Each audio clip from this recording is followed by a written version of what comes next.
Right. So being the last has the privilege to use more time, I assume. But I will not, because I'm hungry too. Okay. So in the past few years, I have given several lectures on specific research topics. But I never had a chance to give an overall introduction to my lab. So here it is. Okay. I start with this group picture. The photo was taken last September when we had a barbecue party in Fort DeSoto Park. Okay. Yes, we do party from time to time. Okay. So this is pretty new.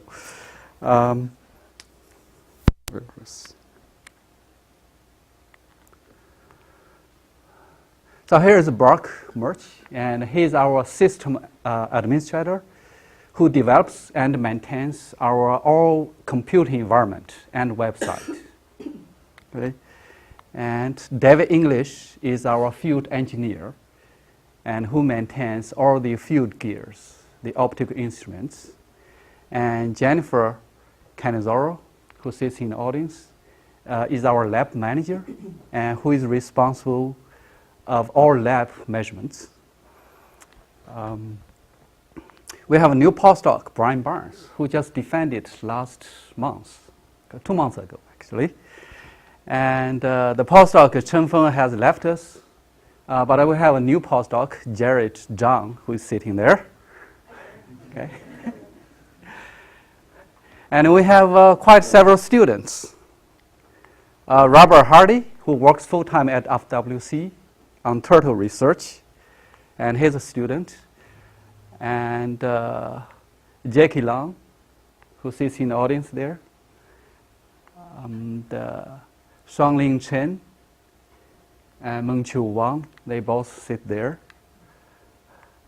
And Shaojie Sun, he's there. And we also have visiting scholars, Lin Qi and De-Yun Sun. Okay. Professor Adil Al-Handel came from Iraq. He went back and he did some work on the wetlands in Iraq. Okay. So this is the photo. I have this. This is the page I copied from our website. Okay. So who we are, I just read the name of everybody. But we are a group of scientists, engineers, and students to conduct research and education in marine science. Our mission is to advance our knowledge in understanding the ocean and to educate the next generation scientists. The specific research goals are to understand and quantify how light is affected by various materials in the water and air, and to understand how our ocean ecosystem is changing in terms of blooms, benthic habitats, optical water quality, and their connections with climate change and human activities. That's our overarching goal. Okay. We have some current externally funded projects by optical properties and coastal and inland waters, optical remote sensing algorithm development, and algal bloom and river plume assessment, ecosystem connectivity and climate change related studies, and also coastal ocean observing system, how we integrate our gears into this integrated system, and study episodic events. Okay. But how? Okay. We do many things to achieve this goal. Through field and lab measurements, optical modeling, algorithm development, remote sensing studies, interdisciplinary collaborations, to education. Okay. Now, if we look at the instruments we have for those field and lab measurements, I start from lab instruments. We have some lab apparatus to filter water, measure chlorophyll fluorescence, and CDOM fluorescence. Okay? And particularly our absorption spectra and CDOM absorption spectra. We also have customized instrument package, okay, to put a lot of instruments in the container so we can measure different optical properties underway, okay, continuously, okay. And the eco triplet and some fluorometers. And sometimes we mount the sensors on fixed platforms, and in winter they work pretty nicely. In summer, they quickly get bifalling like this. So even the copper wiper stops functioning. So it's quite frustrating. Now going to the field, and we have some instruments to do light profiling. And this is a multi-channel biospherical instrument to measure downwelling light and upwelling light at different spectral channels or bands. Okay? So it's a free-falling instrument. So as the instrument falls, you measure how much light is available at a certain depth and what is the light quality, not just the quantity. Quality means the spectral magnitude. Okay? And more than that, this is a Satlantic HyperPro. It is a hyperspectral version of this multi-channel profiler. It has a downwelling sensor and upwelling sensor. Okay? This is 25,000. This is 60,000. Okay? But if you think they're expensive, you're wrong. Look at this. Our own CUT has 4 gliders, okay? And 3 of them are equipped with customized optical sensors. Okay? The 7-channel downwelling irradiance and the 7-channel upwelling radiance. You can see them here. Okay? And the glider itself costed, I think, more than $100,000 without payload. Okay? The payloads, the acoustics, optics sensor, they are extra. Okay? But adding on top of that is the operation cost. Each time you deploy a sensor for a month, for the glider for a month, it will cost at least $20,000, $30,000. Battery, people's time, and processing. Not to mention how you use the data to write a manuscript. Okay? So they are very expensive. Because of that, now we are in short of funding to operate these gliders. It's very unfortunate. Okay? But if you think they are expensive, you are wrong again. Now, working with many other groups, including Frank's group here, and Paul Carson's group at FWC, and Kim Yett's group at USGS, and several private entities. So we use these UAVs called unmanned airborne vehicles with mounted hyperspectral and multispectral sensors to look at coastal waters, seagrass, coral reef, and water quality in Florida Keys. And this is David English standing with his mosquito mask here in summer. Okay. So these two belong to a private entity, and this is a NASA's Sierra. Okay. And the UAVs are, I don't know how much they cost, maybe $500,000, not to mention the hyperspectral sensor on them. So we collected tons of data in the past 2 years, and most of them are still sitting on the shelf to be processed. Fortunately, we have students and postdocs working on those. In 2 years, this is a $2 million project because it involved at least 7 to 8 groups. Okay, for each field trip, there are at least 20 telecoms, I would say, to coordinate, to find the best weather, best schedule from every group. Okay, so it's a $2 million project. But if you think this is expensive, okay, now you're right. Okay. So we could use from time to time the cheapest gear to fit our needs. Okay. This is Daniel Sansi, our former graduate student working in Tampa Bay using a very old laptop built in the 80s. It is pretty cheap, but quickly it will become antique. So it will become more and more expensive. Okay. And this is a custom-built spectrometer built in the 80s or early 90s by Bob Stewart of this college. And we have several units of that. They are still functioning very well. Okay. And this is Brian Barnes in the Keys. And he was mounting this sensor on a fixed platform made of concrete blocks. Okay. And the data turned out to be very flat. Okay. There's no change. So after several months of effort, the data turned out to be not very useful. So that's a frustration. But that's the spirit of research. Okay.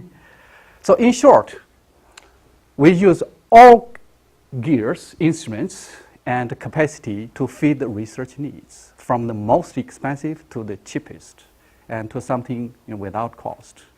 And this is a summary of what we did from the field and lab measurements in the past few years. So most work, as you can see, is focused on the Florida shelf.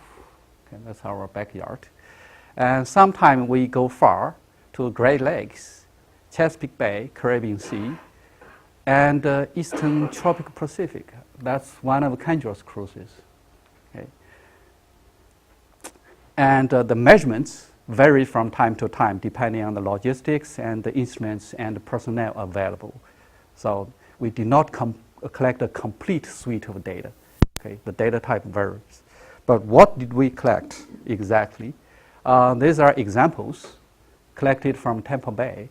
So this is the hyperspectral light attenuation from 400 to 750 nanometer. That defines how fast the light disappears in water. Okay. The higher, the faster light disappears. Okay. And that's the remote sensing reflectance from many cruises. Okay. And here's another example. This slide is prepared by Jan. That's the normalized or mass-specific absorption coefficient of phytoplankton pigments by different phytoplankton functional groups. Okay. From the dinoflagellate Perdinium in Tampa Bay to diatoms. What I want you to look at are the spectral difference, the shape difference. You see this is very high. The difference between the different groups is very high, but in the green wavelengths, it's very small. And there are some very distinguished spectral signature here. And these are the optical signatures we use to detect, to classify different phytoplankton functional groups. And this is still a very active research topic. Okay. So that's the measurement. We collect a lot of data. And another thing we do is optical modeling. This is the only slide with equations. So to understand how light propagates in the atmosphere and in the ocean, how light interacts with the different particles and the dissolved matter in the ocean, we have to use radiative transfer equations, okay, to understand that. Okay? And built on top of that is we model the light we measure and see how close or how far the model result agree or disagree with the measurement. Okay? And this is one example. So the black is the measured reflectance, and the blue is the modeled reflectance, completely independent of that reflectance measurement. Okay? You barely can tell the difference. Okay? This is a good example. We have a lot of bad examples. Okay? I don't want to show them here. Okay? The algorithm development. So how do we use the data? We develop algorithm in order to better use satellite data. Okay? And this is the standard algorithm from NASA, OC3, OC4. Okay? So if you measure chlorophyll from a water sample, you measure the color and use the color to derive chlorophyll, and that's the performance of the algorithm. It's pretty bad, and it's well known. Okay? So I'm not feared to show here. But after a couple of years of work, and we could develop a better algorithm. same chlorophyll measured, the same input color data. Now it performs much better. That's for Tampa Bay. And for Florida Keys, this is Brian Barnes' work. We used to have this type of performance for the light penetration. Okay? You measure light penetration in the field, you model light penetration using color. They don't disagree. They don't agree very well. But Brian spent several years to come up with this. Okay? The black dots are the same day comparison. The empty circles are from different days. So even several days apart, they agree pretty nicely. Okay? So that's the algorithm, model, and measurement. Now, we use these techniques for some targeted studies, and we have lots of them. I can only show you a few examples. Okay, starting with the Deepwater Horizon oil spill. This, I believe, is the first satellite image capturing the surface oil after the spill. The spill started from April 21st, and this the following day. Okay. The reason is the MODIS is very wide in its swath. So every day you have an image. You don't need to target your instrument. It just measures the ocean every day. And with the other satellites or airborne, you have to know something is going on so you can target that. Okay? So we are prepared every day if there's no cloud. So you see this oil slick. Okay? Now, using this technique, if we do statistics, over many images, we can show the oil appearance frequency. Okay? If you have 50 images, how many images show the oil on the surface? So that's the frequency here. Okay?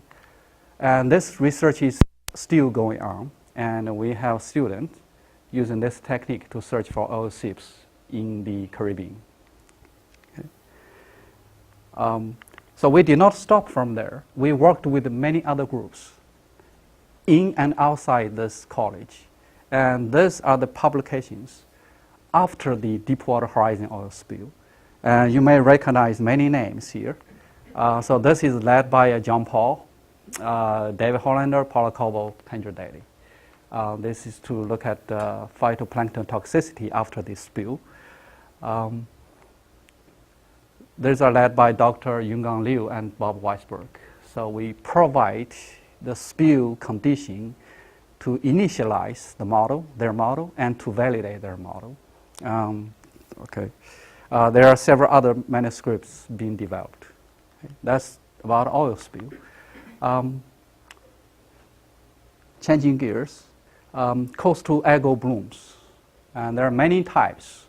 I want to show some color blooms, red, green, brown. Okay. Red tides, that's not new to anybody in this room.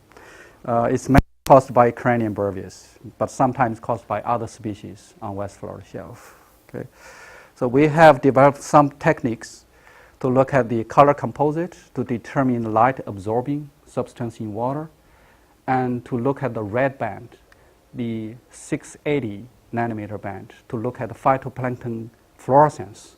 This is not CDOM fluorescence, as Paula mentioned. This is phytoplankton fluorescence, solar stimulated fluorescence.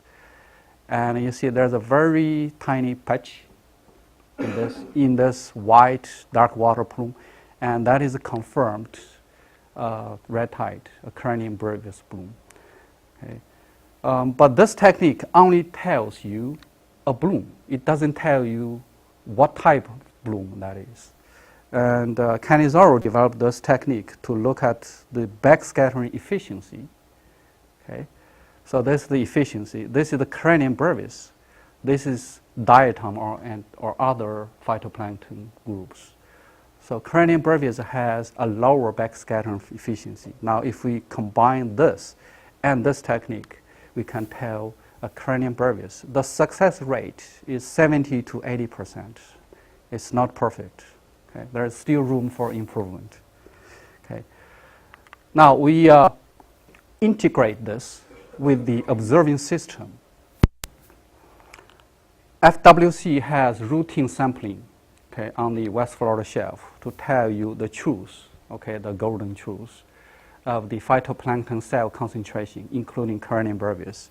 These are the bloom, the green, yellow, and the red bloom, if you can see red.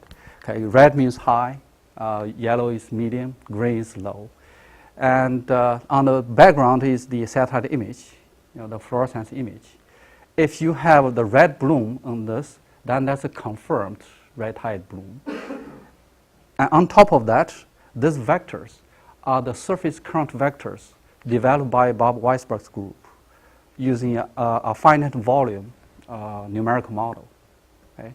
And this is updated every day automatically. If nothing goes wrong, we don't need to touch it. Okay? It's available on the web. By one click, you will bring all information into Google Earth and navigate. Okay? This is the green macroalgae bloom. Looks ugly, but you can swim, no problem. Okay. So we did some work to look at the origin of the macroalgae bloom, the duration, the historical sequence, the time series, and did it get worse in recent days? Okay. Will it get even much worse in the future? So using a new technique to look at the near-infrared reflectance. So all this bloom detecting technique rely on the optical signature, okay, in the reflectance spectrum. So this is to look at the near-infrared reflectance. So every pixel here has a spectrum associated with that pixel. So we look at that spectral property. So this is the bloom product. You see the slicks. Those are the green algae. Every pixel is a quarter kilometer square. It's very big. Okay. So we can document the historical sequence. Okay. But that's far away.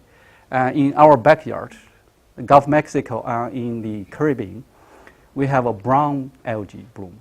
That's Sargassum. Okay. Sargassum is good in open ocean to provide a habitat for many animals. But if it's washed on shore, you have a lot of them, it's a pollution. You have to physically remove that. So we want to quantify this and detect this in real time, for management. We use a similar technique to develop different products and put on the web. And we focus on 4 areas: Western Gulf, Eastern Gulf, the Bermuda, and the Central Atlantic. And these are the areas frequently with the Sargassum blooms. And we put out the products, specifically customized for these regions, so people can bring to Google Earth and navigate. Okay. And water quality in estuaries. I use Tampa Bay as an example. We conducted many cruises, and that started from 1998 when Ken Carter was still here. And Frank's group also conducted many cruises here, so we combined this data. You can know the dates. Okay. The first thing we want to understand is what controls the light penetration. Okay. That is so important for seagrass growth. Okay.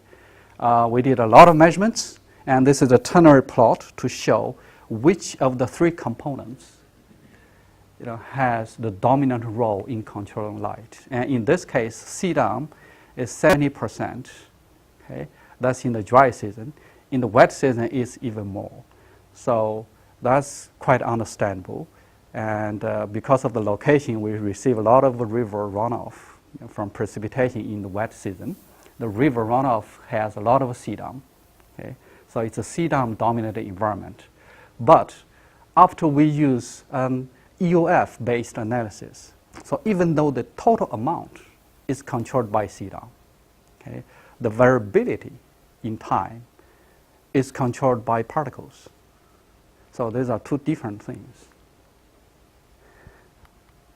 And on top of that, we built the remote sensing algorithm to estimate chlorophyll turbidity and water clarity. And this is one example to show how chlorophyll change in Tampa Bay. This is the mean chlorophyll of the entire bay from remote sensing for every month for the past 12 years or 15 years.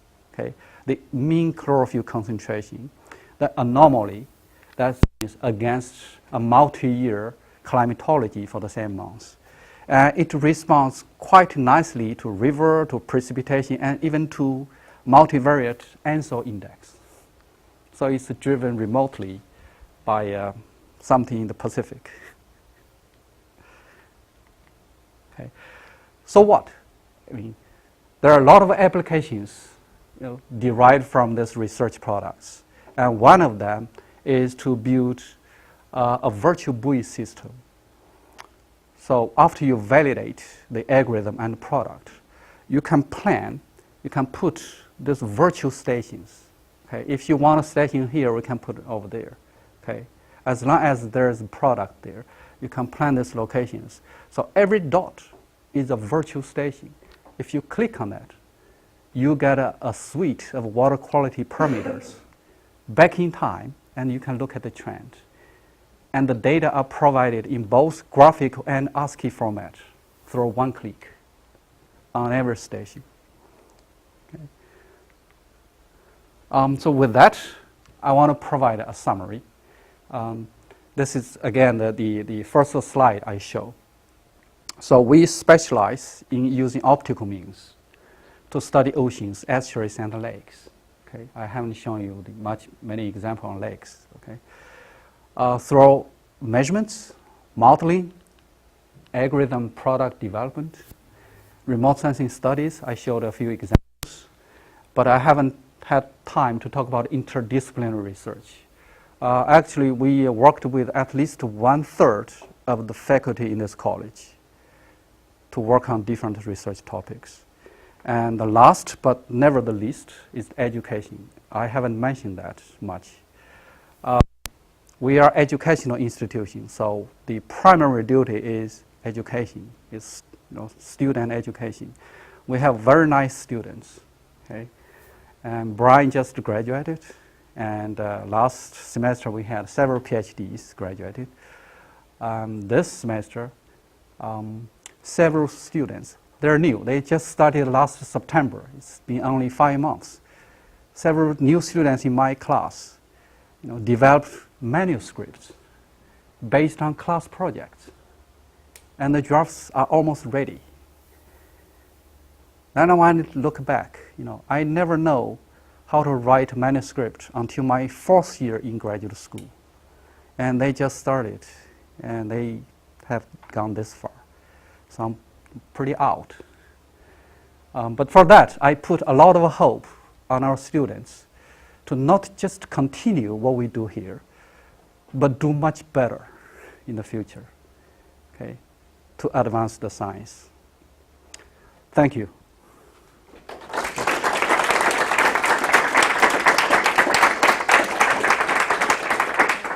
I used all my time. Okay. Sorry. But if you have 1 or 2 questions, I'm happy to answer. You use primarily MODIS? We use a lot of satellite sensors. MODIS, MARIS, now VIIRS, Landsat, SeaWives, and GOSI. It's a South Korean sensor. And now airborne sensors. But they're extremely difficult to work with, the airborne data. You portrayed the costs Okay. of these Yeah. observation platforms as being higher as we went to things like autonomous vehicles. But isn't it true that it's a matter of, if you look at it at cost per observation or data point, Yeah. those technologies work out pretty good. It's just a matter of how much do you need. I mean, better than, say, taking a research vessel out with a team of people to collect more traditionally. Absolutely. We have to normalize the cost against the data volume or data usage to have a efficiency in the cost. Yes, I agree. Jackie? So do you keep track of who uses the different modules that you have on the web? Like, who are the users we have the IP addresses. You know, if you click on a button on our web, you have the statistics of the data volume being downloaded in the past months and from what IP addresses. But I have no idea who these people are. You know, they're classified as government agencies. You know, if the IP has a .gov or .edu or .com, so it's generally classified, but we don't know the exact group. And we see people from more than 60 countries, you know, accessing the web, and we have no idea how they use or, you know, what they do with the page. Yeah. Okay. Well, thank you. But don't forget, we have a TGIF at 4:30.